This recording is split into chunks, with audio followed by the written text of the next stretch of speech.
Salamat sa mga nag-comment. Yes. Na-remind. Na o nga, no, dapat may isolation. Kasi nung nagkabubong na yan, medyo mainit na nga. Mainit na nga. Kasi one-sided lang. Tingnan mo. Manipis. Hindi, walang, yan, yung side wala. So ito nakaharap sa bubong. Actually, sinerch ko din yun. So sa nakaharap. You are watching Terra Shoot TV. Enjoy this video. Good morning guys. Ayan po si Andres saka si Mami.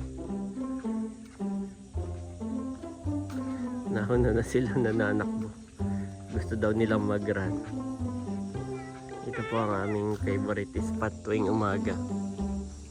Dito kami sa gilid. Lalakad-lakad. Ito po si Bobby. Gusto na rin maglakad.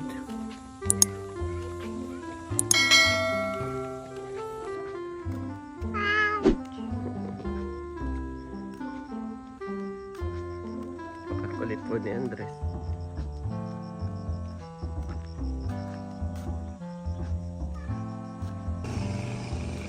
Ayan, nasa na ang ma'am? Nasa na sila? Nawala na. Kami po ay dumiretso na. Ah, ito na sila, paakyat na. Ito na yung talahiban na. Yan na po yung talahiban. So, dito na tayo, diretso. Basta na mami na ah.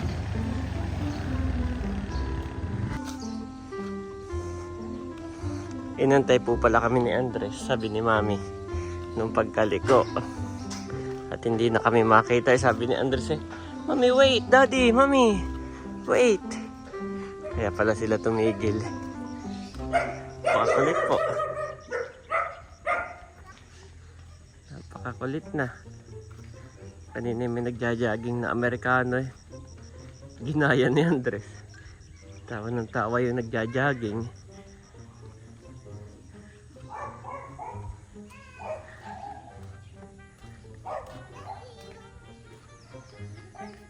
1 hour later. Magpuri lamang ang iyong pangalan ngayong araw na ito. O God, at makapag-focus lamang po kami sa inyo. Ingatan niyo po kami at aming kahanan. In Jesus' name, Amen! Yan, kumusta mga kapitik? Kamusta mga kabeshi? Yan, happy Sunday po. At tayo po ngayon ay sisimba. Si Bobby ay hindi kasama. Tulog. Yan. Sabi ni Andres, di ba kinalong ko siya papunta dito. Daddy, where's my shoes? Sabi ko, what? Where? Where's my shoes? Sabi ko, oh, asa mami? Marunong na siya maghanap. Good job. Hindi na basta, daddy shoe, di ba ganun, daddy shoe, daddy. Ngayon, may sentence na, where's my shoes? Where's my shoes? Dapat nga daw kinakausap ng ganayon kahit Oo. barok English, ganyan. Yes. Yung mga nagko-comment. Ganon din daw sila. Kalaunan natututunan nila yung full sentence. So, salamat! Salamat po sa inyo. Beshi. Akala ni Andres ay hinahanap ko yung shoes ko, tinuturo niya. No, kinukwento lang kita. Let's go na. Ayan po, nandito na tayo. Baba na kayo, mami. At doon ulit ako magpapark sa palengke. Ay, sige. Pakidala na lang ito, bag ni Andres. Ito ay puro snacks. Sige. Saka ito, bigyan mo. Hello. Let's go. Ayan na po yung dalawa. At ito naman, yung likod nito ay yun na po yung wet market na palengke. Doon na lang ako magpapark. Pero walang daan doon. Dito ang daan sa harap. Ayan, ayos. Nakapag-park na po ako. At nandun na si Mami Janet at si Andres.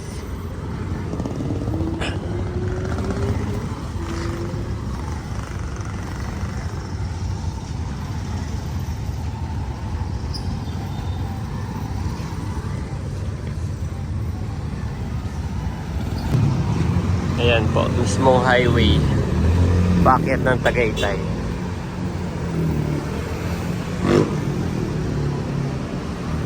Meron naman ditong parking ay kaso hindi po kasya. Dapat dito ay kotse. Saka yung tapat doon ng Cebuana, pwede rin daw doon mag-park. Gawa ng itong building na ito, isa lang ang may-ari. Kaya ang sabi, pwedeng mag-park doon sa may Cebuana, pwede rin dito. Pag puno na, doon na lang sa likod sa palengke. Nandito po kami. At si Andres ay makulit.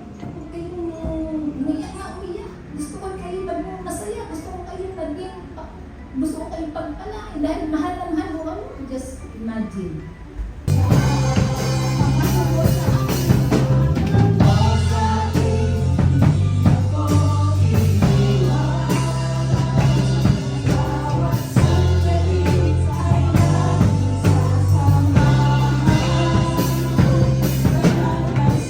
Ayan po, tapos na ang service, ang misa, at nandito na po tayo. Sakyan. Going home na. Let's go.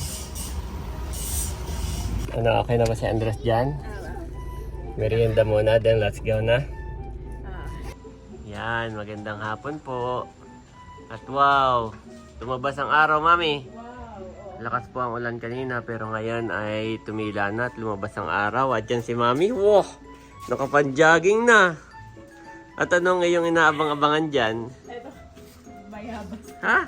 Patingin niya. Ito, Oh, laki. lucky daddy. Yes. Yes, What is that daw? I will eat that daw. There's another one. Ah, meron pa? Ayun yata. Pwede na kaya yan? Ayun na. Saan? On top, mami. There. Ito? Nakita mo? Dito? Ah. Ah, yeah, pwede na. Madali. So hi, yes. Yun po. Oh, wow. Wow. Pwede na, daddy. Hello. Yes, one Puhugasan for lang ng mami. One for mommy. Si mami po ay nakapang-jogging. Siya ay namomotivate mag-jogging tuwing hapon. Dito nga naman marami nagja-jogging, no? Dami, oo. At may... Nakalak. Oh, no? Diyan guys, Nakalak. May sunset na. Lumabas na ang araw. Oh, no. Kaso ay may bubong na. Ay, nakalak. How? Tawagin mo kaya mama. Hindi rin. Ayan po, nahugasan na ni Mami Janet. Wow, patingin niya Mami, hinog. Sarap. Ha? Sarap. Oo, hinog. Yan ang mag-inang mahilig sa bayabas. Oh, hinog. Sarap na. Kaunti lang kaya Baka mag-ano na. Yes, Nakakatibito na. yes. Pamahirapan siya magdumi.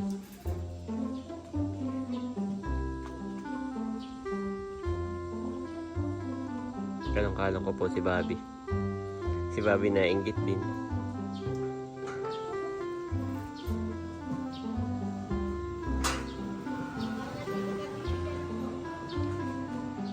Bus na. Wow. Okay na to. Sa'yo na lang. Ayoko.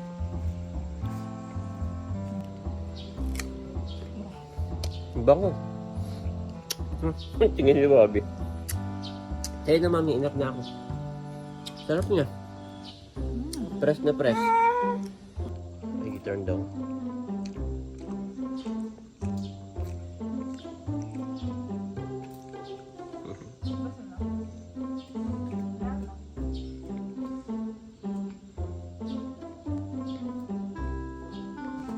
Kanina may dumating na parcel, mami. Yan yung manipis lang ang binili ko. Tapos one-sided lang yung tawag dito, yung mayroong silver. Yan po ay isolation para dito. Yung iba kasi kapag tawag dito, kapag yung wala kang kisame, mas maganda ang gusto nila, mas recommended yung double silver. Big, yes. Ibig sabihin, pareho pong may silver yung both side. Ito po, one side lang.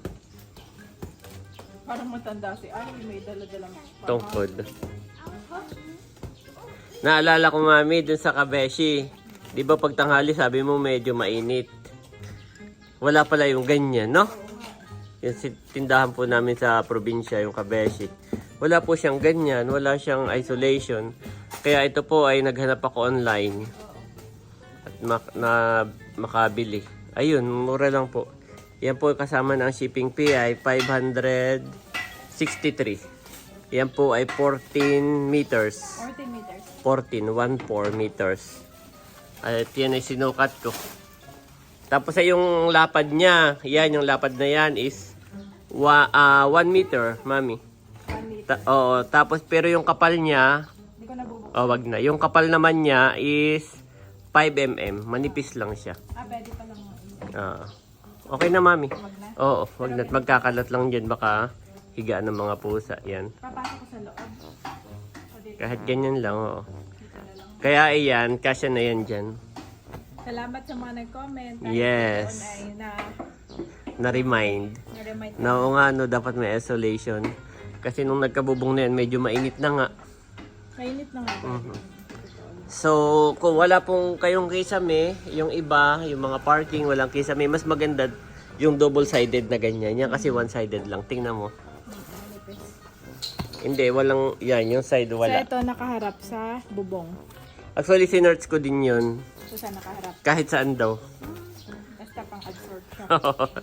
Gawa ng ito, yung ibang explanation, dapat nakaharap sa bubong, yung makintab, para i-reflect niya. I-reflect niya yung init. Saka dapat may gap. Halimbawa, yero, may gap na hangin, saka mo ito ilalagay. Tapos yung reflector nakaharap sa yero para i-reflect niya yung init. Ngayon, sabi naman ng iba, kapag ka ganitong one-sided lang, ito daw kalaunan ito nang lumulutong ito. Itong puti, lumulutong siya tapos parang nagiging pulbos. Tapos manlalaglag dito sa'yo. Kung wala kang kisame ha, manlalaglag siya, magiging small particles na masama sa kalusugan lalo kung ganun nalalaglag. Oo, katagalan. Lumulutong siya sa sobrang init. Ganon. Pero kung ikaw na may kisame, okay daw yan. Mas maganda, doon mo na nga ihaharap sa ang tawag doon? Sa bubong. Tapos yan, kung sakaling lumutong, mayroon ka namang kisame na sasahod. Kasi ang purpose lang nung isa, yung isang reflector, ang purpose lang nun ay para masahod niya nga yung paglumutong. Yes. Para masahod niya at hindi man laglag dito, yung kulay puti sa gitna. Pero yung iba, nagkakabit mami, one-sided lang din. Dito nakaharap. Yung makintab, dito nakaharap. Tapos yung hindi makintab, doon nakaharap sa Ganun din. May nag-test pa nga nun may parang may vlog siya. Tapos tinest niya, iba't iba. One-sided na dito nakaharap sa baba. Yung isa naman, one-sided na doon nakaharap sa taas. Tapos yung isa naman, double-sided. Tapos sinukat niya yung temperature.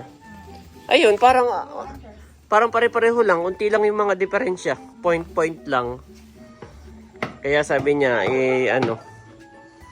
yung iba po nagkakabit niya nakadikit sa yero. Yung iba naman nagsasabi dapat may gap. So yun, depende po sa design. Kumbaga yung purpose niya is nakukuha naman niya, nababawasan yung init. Yun. Kaya yan binili ko since na kami naman ay may kisame, ay sabi nga sa review okay na ang one-sided. Kasi may kisame naman kayo. Pero kung wala, mas maganda two-sided po. Ayan. Kaya ayan, mami, pakilagay uli mami dun sa dati. At dito malakas ang hangin. Baka maggulong sa kalsada. Yan ay 14 meters. Sinukat ko na. Tatlong magkakadatig.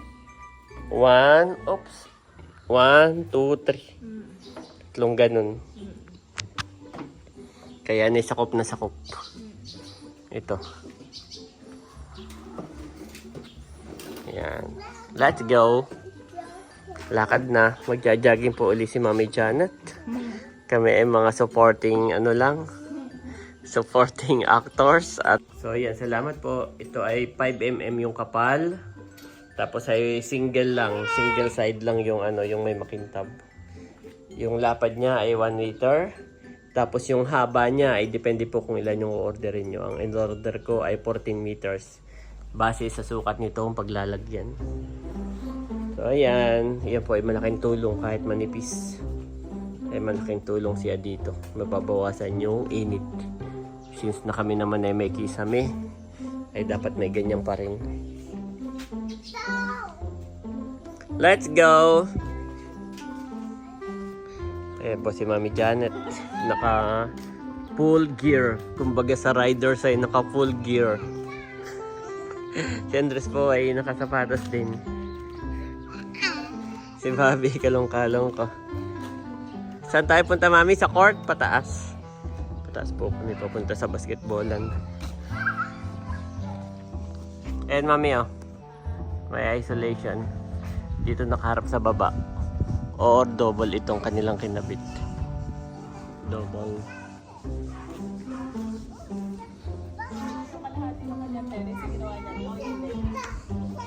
Oo, may toilet sa taas, no? Ang galing. Andito na po kami sa basketballan. Yan, at may mga nagpa-basketball na. Pero walang liga ngayon, no? Hindi natin ma-timing yan. Wala ka ba sa group nila, Mami, kung kailan ang mga laro? Hindi ko muna nababasa. Yan yung kanilang scoreboard. Para may nagtitinda ng fishboard. Saan?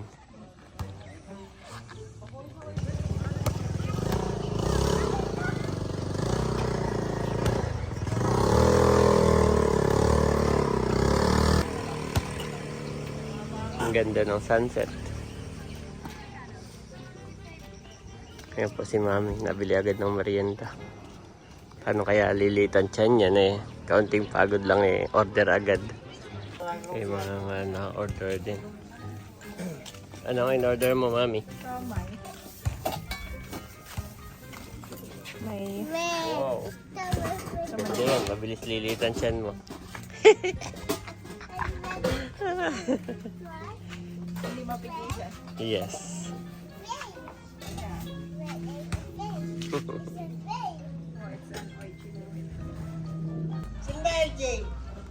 Si Daddy po ang binili ko. Actually, hindi niya alam. Kala niya para sa akin.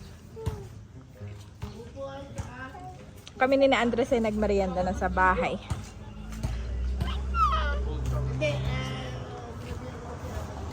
Nandyan lang, kita ko. Si Bobby, madami nakain. Dami nito nakain na ba? Apat daw! Kung ka dito, huwag kang maging matamad. Bilis! Ano? Isa pa tao kailangan. Isa pa. Dalawa kailangan. Eto. Di pala.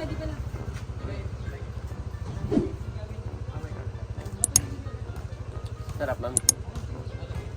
Isa pa kailangan. Isa pa. Ikaw and somebody else. Meron gagawin si Kuya Ben.